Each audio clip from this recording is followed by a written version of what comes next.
Hi കൂട്ടുകാരെ, പുതിയൊരു വീഡിയോയിലേക്ക് എല്ലാവർക്കും സ്വാഗതം. അങ്ങനെ ദേവയാനി ജീവിതത്തിലോട്ട് തിരികെ വരുമ്പോൾ ജയനോട് ഒരാഗ്രഹം സാധിപ്പിച്ചു തരുമോ എന്ന് ഇങ്ങനെ ചോദിക്കാനായിട്ട്. അപ്പോൾ ജയൻ പറയും, എന്താഗ്രഹമാണ് ദേവയാനി നിനക്ക് വേണ്ടത്? എനിക്ക് നീ ജീവൻ തിരികെ കിട്ടിയത്, എൻ്റെ ജീവൻ രക്ഷിച്ച ആ പെൺകുട്ടിയില്ലേ, അതായത് ആ കുട്ടിയില്ലേ, എൻ്റെ ലിവർ തന്ന കുട്ടി, അതിനെന്താപ്പോൾ അവൾ കാരണം തന്നെയാണ് നീ ഇന്ന് ജീവിച്ചിരിക്കുന്നത്. അല്ലായിരുന്നെങ്കിൽ നിൻ്റെ ജീവിതം എന്താവെന്ന് പറയാൻ കഴിയില്ല എന്നൊക്കെ ഇങ്ങനെ പറഞ്ഞിട്ട്, നീ ആ നന്മ തിരിച്ചറിയുന്നില്ലല്ലോ, നന്ദിയില്ലല്ലോ നിനക്ക് എന്നിങ്ങനെ മനസ്സുകൊണ്ടും പറയുന്നു കേട്ടോ. അപ്പോൾ ഉടൻ തന്നെ ചേട്ടൻ എന്താ ആലോചിക്കുന്നത്? ഒന്നുമില്ല, കാര്യം നീ പറ എന്ന് പറയുമ്പോൾ, അല്ല ചേട്ടാ, എനിക്ക് ജീവൻ തിരിച്ചു തന്ന ആ പെൺകുട്ടിയെ എനിക്കൊന്ന് കാണണം എന്ന് പറയാൻ കേട്ടോ. അപ്പോൾ അത് കേട്ട ഉടൻ തന്നെ ജയൻ പറയണേ, അതൊന്നും നടക്കില്ല, നീ മിണ്ടാതിരുന്നേ, അതൊന്നും നടക്കുന്ന കാര്യമല്ല. കാരണം ആ പെൺകുട്ടി നിന്നെ കാണാൻ ഇഷ്ടപ്പെടുന്നില്ല. കാരണം ഈ ലിവർ തന്നത് ഞാൻ ആരാണെന്നോ ഞാൻ എന്താണെന്നോ അവൾ അറിയാൻ ഇഷ്ടപ്പെടുന്നില്ലെങ്കിൽ പിന്നെ എന്തിനാ അവരെ ഇട്ട് ബുദ്ധിമുട്ടിക്കുന്നത്? അത് കേൾക്കുന്ന ദേവയാനി പറയണേ, അതൊന്നും പറഞ്ഞാൽ പറ്റില്ല, എനിക്ക് അവളെ കാണണം. ഞാൻ മരണം മുന്നിൽ കണ്ട എനിക്ക് ജീവൻ തിരികെ തന്ന ആ പെൺകുട്ടിയോട് എത്ര നന്ദി പറഞ്ഞാലും എനിക്ക് മതിയാവില്ല, അതിനെ എത്ര സ്നേഹിച്ചാലും എനിക്ക് മതിയാവില്ല, അവളെ ഒന്ന് കാണണമെന്ന് പറയുമ്പോൾ, എന്തിനാ ദേവയാനി നീ അങ്ങ് അകലെ പോകുന്നു? നിൻ്റെ കൺമുന്നിൽ തന്നെ അവളുണ്ടായിരുന്നു, പക്ഷേ നീ അവളെ പുല്ലുവില പോലും കൽപ്പിക്കാത്തതുകൊണ്ട് തന്നെ അവൾ നിന്നെ മാറി നടക്കുന്നു എന്ന് പറയാൻ കേട്ടോ. ഇതേ സമയം ആദർശ് കടന്നു വരാണ്. എന്താ എന്താ അച്ഛാ എന്ന് പറയുമ്പോൾ, അതെ, നിൻ്റെ അമ്മക്ക് ഈ ഹോസ്പിറ്റലിൽ നിന്ന് വിടാൻ നേരം നിൻ്റെ അമ്മക്ക് ആ ലിവർ തന്ന ആ പെൺകുട്ടിയില്ലേ, അവളെ ഒന്ന് കാണണമെന്ന് ആവശ്യപ്പെടുന്നു. അത് കേൾക്കുന്ന ആദർശ് ഒന്ന് ഞെട്ടുന്നുണ്ട്, തൻ്റെ അച്ഛനെയും നോക്കുകയാണ്. ഇതേ സമയം താൻ അതെല്ലാം തുറന്നു പറഞ്ഞു എന്ന ആ മാനസികാവസ്ഥയിൽ ഇങ്ങനെ നോക്കുന്ന കേട്ടോ. അപ്പോൾ കണ്ടുകൊണ്ട് ഇല്ല എന്ന് കാണിക്കുന്നുണ്ട്. ഈ സമയം ആദർശ് പറയാണ്, അമ്മ അത് നടക്കേണ്ടേ, ആ പെൺകുട്ടിക്ക് ഇഷ്ടമുണ്ടെങ്കിലല്ലേ അമ്മക്ക് അവളെ കാണാൻ പറ്റുള്ളൂ. ഇപ്പോൾ എന്തിനാ അമ്മ അതൊക്കെ ആലോചിക്കുന്നത്? അമ്മയുടെ ജീവൻ തിരികെ കിട്ടിയില്ലേ, ജീവൻ തിരികെ കിട്ടിയ അമ്മ ഇനിയും മനസ്സമാധാനത്തോടു കൂടിയിരുന്നോ? അങ്ങനെയല്ല, ഞാൻ മരണം മുന്നിൽ കണ്ട എനിക്ക് അവളെ കാണണം, ആ നല്ല മനസ്സുള്ള അവളെ എനിക്ക് കാണണം. എൻ്റെ ഭാര്യ എന്ന് പറയുന്ന അവളെ ഒരുത്തി അവിടെ നിൽക്കുന്നുണ്ടാവുമല്ലോ, കാണാൻ പോകുമ്പോൾ അവളോട് എൻ്റെ കൺമുന്നിൽ നിന്ന് മാറാൻ പറ എന്നൊക്കെ ആദർശിനോട് പറയുമ്പോൾ, ആദർശ് തൻ്റെ അച്ഛനെ ഇങ്ങനെ നോക്കുകയാണ് കേട്ടോ. തൻ്റെ ഭാര്യ ഇന്ന് ജീവൻ നിലനിൽക്കുന്നത് തൻ്റെ ഭാര്യയുടെ ഒരു ഭാഗമാണ് തൻ്റെ അമ്മയുടെ ശരീരത്തിൽ കിടക്കുന്നത്. എന്നിട്ടും അമ്മ അവളെ കുറ്റപ്പറയുന്നത് കേൾക്കുമ്പോൾ ആദർശിന് താങ്ങാൻ കഴിയുന്നില്ല കേട്ടോ. അങ്ങനെ ആദർശ് പറയണം, അച്ഛൻ ഞാൻ പുറത്തോട്ട് പോവാ എന്ന് പറഞ്ഞിട്ട് ആദർശ് അങ്ങ് പോവാണ് കേട്ടോ. ഇതേ സമയം ദേവയാനി പറയാ, കണ്ടില്ലേ, അവൾക്ക് തീരെ ഇഷ്ടപ്പെട്ടില്ല, അവളെ കുറിച്ച് പറഞ്ഞപ്പോൾ അവൻ്റെ സ്വഭാവം മാറിയത് നോക്ക് എന്നൊക്കെ ഇങ്ങനെ പറയുമ്പോൾ ഉടൻ തന്നെ ജയം പറയണ, ഒരാളെ പറയുന്നതിൽ ഒരു പരിധിയുണ്ട്, പറഞ്ഞു തന്നെ ആരോടും പറയുമ്പോൾ ആർക്കായാലും ദേഷ്യം വരും. ദേവയാനി, ഈ ഒരു അവസ്ഥയിൽ നീ അവളെ കുറ്റം പറയാൻ മാത്രം എന്ത് തെറ്റാണ് അവൾ ചെയ്തത്? ഈ പറയുന്ന അനാമിക ഇവിടെ വന്ന് നിൽക്കുന്നൊന്നുമില്ലല്ലോ, കാര്യം എന്ത് പറഞ്ഞാലും നിന്റെ മരുമകളായ നയന ഇവിടെ ഉണ്ട് എങ്കിലും നിനക്ക് സമാധാനിക്കാലോ. അത് കേട്ട ഉടൻ തന്നെ, അവളിവിടെ വന്ന് നിൽക്കണല്ലോ, അവളെൻ്റെ മുന്നിൽ മാപ്പ് പറയുന്നത് പോലെയുള്ള നൃത്തമാണ് ഇന്ന് ഞാൻ ഈ അവസ്ഥയിൽ കിടക്കാനുള്ള കാരണക്കാരി അവളല്ലേ എന്നൊക്കെ ഇങ്ങനെ ദേവയാനി പറയുമ്പോൾ ഇത് കേട്ട് നിൽക്കാൻ ജയനും കഴിയില്ല കേട്ടോ. അങ്ങനെ ജയൻ പറയണം, കാലൻ നിന്നെ ഏത് തരത്തിൽ ശിക്ഷിച്ചാലും നീ ആ ശിക്ഷയൊന്നും മനസ്സിലാക്കില്ല, നീ ഇങ്ങനെയൊക്കെ ആയതും എന്നിട്ട് നീ ഒരു പാഠം പഠിക്കുന്നില്ലല്ലോ എന്നൊക്കെ ഇങ്ങനെ പറയുമ്പോൾ ഉടൻ തന്നെ ദേവയാനി പറയാം, ഞാൻ ഇങ്ങനെ ആയത് വെറുതെ ഒന്നല്ലല്ലോ, അവളെ എനിക്ക് വിഷം തന്നെ കൊല്ലാൻ നോക്കിയതല്ലേ എന്ന് പറയുന്നു കേട്ടോ. ഇതൊക്കെ കേൾക്കുമ്പോൾ ജയന് ദേഷ്യം പിടിച്ച് ജയനും പുറത്തോട്ട് പോവാണ്. അപ്പോഴാണ് ദേവയാനിയെ പരിശോധിക്കാൻ വേണ്ടി സിസ്റ്റർ വരുന്നത് കേട്ടോ. അങ്ങനെ സിസ്റ്റർമാർ ഇങ്ങനെ വരുന്ന സമയത്ത് ദേവയാനി, ഇവരോട് എൻ്റെ ആവശ്യം പറയാം, അതായിരിക്കും ഏറ്റവും നല്ലത് എന്ന് ദേവയാനി മനസ്സിൽ കരുതാണ്. അങ്ങനെ ദേവയാനി അങ്ങനെ പരിശോധിക്കുമ്പോൾ, എങ്ങനെയുണ്ട് എൻ്റെ BP ഒക്കെ നോർമലല്ലേ എന്നൊക്കെ ചോദിക്കുമ്പോൾ, കുഴപ്പമൊന്നുമില്ല മാഡം, ഇപ്പോൾ സുഖമായി പോകുന്നു, മാഡത്തിന് വീട്ടിലോട്ട് പെട്ടെന്ന് തിരിച്ചു പോകാമെന്നൊക്കെ പറയുമ്പോൾ, അതെ, എനിക്ക് ലിവർ തന്ന ആ പെൺകുട്ടിയെ ഈ ഹോസ്പിറ്റലിൽ നിന്ന് ഡിസ്ചാർജ് ആയോ എന്നിങ്ങനെ ആ സിസ്റ്ററോട് ദേവയാനി ചോദിക്കുമ്പോൾ, ഇല്ല എന്ന് പറയാനിട്ടോ.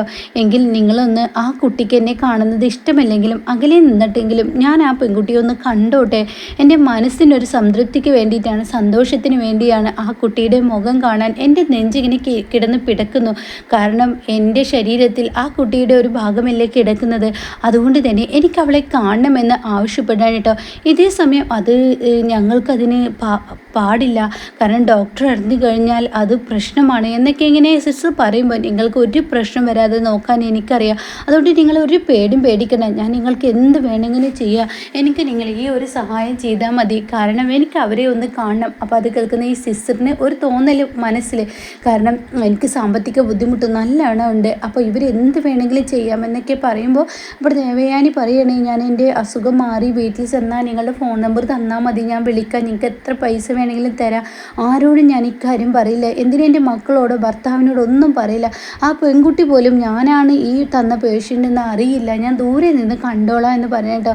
ഈ സമയം മാഡം എനിക്ക് ഉറപ്പ് തരികയാണെങ്കിൽ എൻ്റെ ജീവിതത്തിൻ്റെ ആ ഒരു പ്രാരാബ്ദം കാരണം മാഡം ഞാൻ എൻ്റെ ജോലിനെ ഇങ്ങനെ ചെയ്യുന്നത് ഒരിക്കലും ഒരാൾക്ക് ഇഷ്ടമല്ലെങ്കിൽ അയാളെ ചൂണ്ടിക്കാണിച്ച് കൊടുക്കാൻ പാടില്ല, എങ്കിലും കൂടിയിട്ട് ഞാൻ മാഡം പറഞ്ഞത് ഞാൻ ചെയ്യുന്നു എന്ന് പറയണം കേട്ടോ. എന്നാൽ ഈ സമയം ദേവയാനി ഇങ്ങനെ HR ഇരുത്താണ് കേട്ടോ. എന്നിട്ട് പറയണേ മാഡം, എന്തായാലും ഞാൻ പുറത്തോട്ട് ഇറങ്ങാനെന്ന് എല്ലാവരും ആരെങ്കിലും എന്തെങ്കിലുമൊക്കെ ചോദിച്ചാൽ പറയാൻ പാടുള്ളൂ മാഡം, അല്ലെങ്കിൽ എനിക്ക് പ്രശ്നമാണ്, ഞാൻ പറഞ്ഞിട്ടാണെന്നും മാഡം പറയണം എന്നൊക്കെ ഇങ്ങനെ പറയാണ് കേട്ടോ. അപ്പോൾ ശരി, ഇനി പേടിക്കണ്ട, എനിക്കൊരു കുഴപ്പവും ഈ ഒരു ഹോസ്പിറ്റലിൽ ഞാൻ കാരണം വരില്ല എന്നൊക്കെ പറഞ്ഞിട്ട് ദേവയാനി അവരുടെ കൂടെ പോവാണ് കേട്ടോ.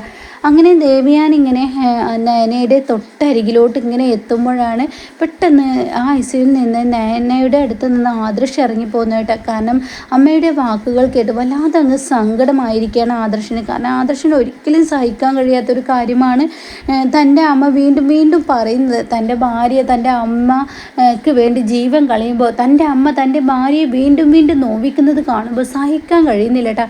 അങ്ങനെ നയനേനെ ഒന്ന് കണ്ട് അവിടെ നിന്ന് ഇറങ്ങുന്ന സമയത്താണ് ദേവയാനി കടന്നു വരുന്നത് കേട്ടോ. എന്നാൽ ഈ സമയം ഇപ്പുറത്താണെങ്കിൽ അനാമികയോട് വേണുവും ഈ പറയുന്ന രേവതിയും പറയണ ദേവയാനി ഹോസ്പിറ്റലിൽ വിടാറായി, ഇനിയെങ്കിലും നീ ദേവയാനിയുടെ അരികിലോട്ട് ചെല്ല്. അപ്പോൾ അനാമിക പറയണേ, ഹേയ് എനിക്കൊന്നും അങ്ങനെ വലിഞ്ഞു കയറി ചെല്ലാൻ പറ്റില്ല, നീ അനന്തപുരിയിലോട്ട് പോകണം, ആ ദേവയാനി ഉള്ളപ്പോഴാണ് നിനക്ക് അവരുടെ മനസ്സ് മറ്റുള്ളവർ പിടിച്ചടക്കും മുന്നേ നീ പോകണം, ആരാണ് അവൾക്ക് ലിവർ കൊടുത്തത് എന്നുള്ളത് ആ ഒരാൾ തരാൻ ഇഷ്ടപ്പെടുന്നില്ല എന്ന് അവളാണെങ്കിൽ എവിടെയെന്ന് അറിയത്തൂല, അതുകൊണ്ട് തന്നെ നീ പോണം എന്നുള്ള ആ വാക്കുകളൊക്കെ പറയുമ്പോൾ അനാമിക പറയണേ, എന്നെ കൊണ്ടൊന്നും പറ്റില്ല, അവർ വന്നു കഴിഞ്ഞാൽ എൻ്റെ വല്യമ്മ വന്നു കഴിഞ്ഞാൽ എന്നെ തീർച്ചയായും ആ ഒരു ഇതിലോട്ട് തിരിച്ചു വിളിക്കും, വീട്ടിലോട്ട് തിരിച്ചു വിളിക്കും, അല്ലാതെ ആ വീട്ടിൽ ഞാൻ വലിഞ്ഞു കയറി ചെല്ലില്ല എന്ന് പറയണട്ടോ. ഇത് കേൾക്കുന്ന വേണു പറയണ, ചില കാര്യങ്ങളിൽ നമ്മളൊന്ന് താഴ്ന്നു കൊടുക്കണം മോളെ, എങ്കിലാണ് നമുക്ക് അവിടെ ഒരു ഇടം കിട്ടുകയുള്ളൂ, അതാണ് നയനയും നവ്യയും ചെയ്യുന്നത്, അതുകൊണ്ട് ഞാൻ പറയുന്നത് ഒന്ന് കേൾക്കുക എന്ന് പറയുമ്പോൾ ഉടൻ തന്നെ രേവതി പറയണേ, ഇല്ല വേണു കേട്ടോ, അവൾ പോണ്ട, അവളെ കണ്ട ആളുകളുടെ മുന്നിൽ വെച്ച് അനി അടിച്ച് അവൾമാർക്ക് വേണ്ടിയിട്ടല്ല അനി ഇപ്പോഴും ജീവിക്കുന്നത്, അതുകൊണ്ട് തന്നെ അവൻ വിളിക്കട്ടെ, അവൻ വന്ന് വിളിച്ച് ഇവളെ കൊണ്ടുപോട്ടെ, അവൻ വിളിച്ചെങ്കിലേ ഇവൾക്ക് ആ വീട്ടിലൊരു സ്ഥാനം ഉണ്ടാവുള്ളൂ, അല്ലെങ്കിൽ വലിഞ്ഞു കയറിയെന്ന പേരുദോഷം ലഭിക്കും എന്നൊക്കെ ഇങ്ങനെ പറയണ്ട. അപ്പോൾ വേണു ഇങ്ങനെ രവതിയെ നോക്കുന്നുണ്ട്. ഇതേ സമയം അച്ഛൻ്റെ കടബാധ്യത തീർക്കാൻ വേണ്ടി മറ്റുള്ളവർക്ക് മുന്നിൽ എൻ്റെ തല താഴ്ത്തിക്കാണ്, എൻ്റെ മാനം കളയാണെന്നൊക്കെ പറഞ്ഞ് ദേഷ്യം പിടിച്ചിട്ട് അവിടെ നിന്ന് അങ്ങ് പോവാണ് കേട്ടോ. അങ്ങനെ അനാമിക പോയോടെ തന്നെ രേവതിയോട് വേണി ചൂടാവണം, നീ എന്ത് പണിയാടി കാണിച്ചത്, നമ്മുടെ കടബാധ്യത എത്രത്തോളം ഉണ്ടെന്ന് നിനക്കറിയില്ലേ, ഒരു പക്ഷേ ആ വല്യമ്മ അവിടോട്ട് വന്നു കഴിഞ്ഞാൽ അവരുടെ അടുത്തോട്ട് ആരും കടക്കാൻ പാടില്ല എന്നൊക്കെ പറഞ്ഞു കഴിഞ്ഞാൽ നീ ഇല്ലാത്ത വിവരം ആരെങ്കിലും അറിയിച്ചില്ലെങ്കിലോ, അല്ലെങ്കിൽ അവിടെ എന്തെങ്കിലും ഒരു തീരുമാനങ്ങൾ പിന്നീട് ഉണ്ടായെങ്കിലോ ഒന്നും പറയാൻ പറ്റില്ല, ഇപ്പോൾ നമുക്ക് കിട്ടിയ പിടിവില്ലയിൽ എങ്ങനെയെങ്കിലുമൊക്കെ പിടിച്ച് കയറി നമ്മുടെ കടബാധ്യത തീർത്തതിന് ശേഷം അവളുടെ ഇഷ്ടത്തിന് എന്താ വെച്ചാൽ തീരുമാനം എടുത്തോട്ടെ എന്ന് ചെയ്യണ്ടേ, നീയല്ല അവൾക്കൊപ്പം നിൽക്കേണ്ടത് എന്നൊക്കെ പറയുമ്പോൾ രവതിക്ക് അപ്പിത്തം പറ്റിയെന്ന് തോന്നുന്നു കേട്ടോ.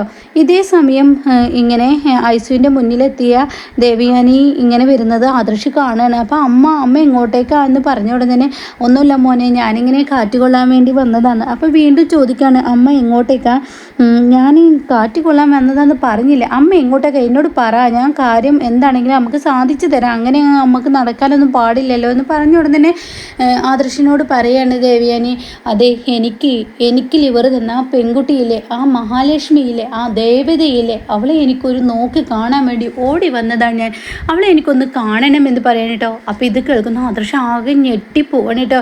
ഇതേ സമയം സിസ്റ്ററെ ഇങ്ങനെ തുറിച്ച് നോക്കുകയാണ്. എന്നിട്ട് ആദർശ് തുറിച്ച് നോക്കുന്നത് കാണുമ്പോൾ ദേവയാനി പറയാം, നീ എന്തിനാ അവളെ നോക്കുന്നത്, നീ നോക്കണ്ട, ഞാൻ പറഞ്ഞിട്ടാണ് അവളിത് ചെയ്തത്, എനിക്ക് അവളെ കാണാൻ എന്താ ഞാൻ കാണുന്നതുകൊണ്ട് കുഴപ്പം എന്നൊക്കെ എന്നെ പറയുമ്പോൾ, അയ്യോ അമ്മ, അവരിന്ന് രാവിലെ ഡിസ്ചാർജ് ആയിപ്പോയല്ലോ, പിന്നെ എങ്ങനെ അവരെ അമ്മക്ക് കാണാൻ പറ്റും, അതുകൊണ്ട് അവരെ കാണാൻ പറ്റില്ല, അത് പിന്നീടാവാം, വാ നമുക്ക് പോവാമെന്ന് പറഞ്ഞ് ആദർശ് ദേവയാനിയെ കൊണ്ടുപോകാൻ കേട്ടോ. പക്ഷെ ഒരു തരത്തിലും ദേവയാനി സമ്മതിക്കില്ല, എനിക്കവരെ കാണണമെന്ന് പറഞ്ഞ് വാശി പിടിക്കുന്ന ആ ഒരു സീനൊക്കെ വരാനിരിക്കുന്നുണ്ട് കേട്ടോ.